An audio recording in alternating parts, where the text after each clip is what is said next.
यंदा गुढीपाडव्याला अंदाजे 10,000 पेटी आहे इथला असा अंदाज आहे। कालपासून मुंबई मार्केटला 6,000 6,200 अशा पेट्या आल्या होत्या। आज पण 4 ते 5,000 पेट्या असतील। आणि नॉर्मली कसं शेतकरी पाडव्याच्या मुहूर्तावरती आपला आंबा विक्रीला पाठवत असतो, घेणारा ग्राहक सुद्धा मुहूर्ताला आंब्याच्या पेट्या ह्या खरेदी करत असतो। तेव्हा असा आमचा अंदाज आहे की 10,000 पेट्यांची आवक गुढीपाडव्याला होईल।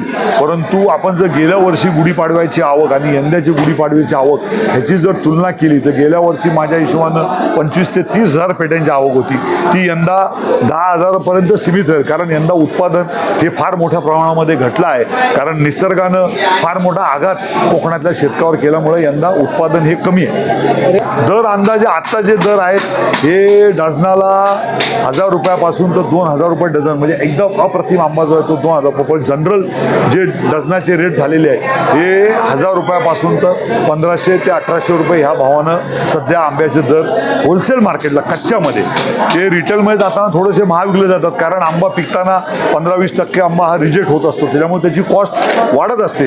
परंतु सध्या होलसेलला हे रेट चालू आहे। दुसरी महत्त्वाची गोष्ट सांगायची अशी की यंदा कर्नाटक म्हणजे साऊथचे आंबेसुद्धा फार मोठ्या प्रमाणामध्ये चालू झालेले आणि ते स्वस्त भावात विकले जातात, कारण ते आज APMC मार्केटला तो जो आंबा आहे तो 150 रुपयापासून तर 300 रुपये किलो या भावानं विकला जातो आणि तो रिटेलमध्ये देवगडचा आंबा म्हणून विकला जातो। तेव्हा स्वस्त आंब्याकडं जर तुम्ही जाल तर निश्चितपणानं तो साऊथचा आंबा आहे हे ग्राहक किरकोळ ग्राहकांनी लक्षात घ्यावं आणि त्यांनी हा स्वस्त आंबा आपण कर्नाटकचा खातोय हे लक्षात घ्यावं। माझ्या चॅनलला सबस्क्राइब करा आणि बेल आयकॉन दाबा, जेणेकरून तुम्हाला माझे नवीन व्हिडिओ मिळतील।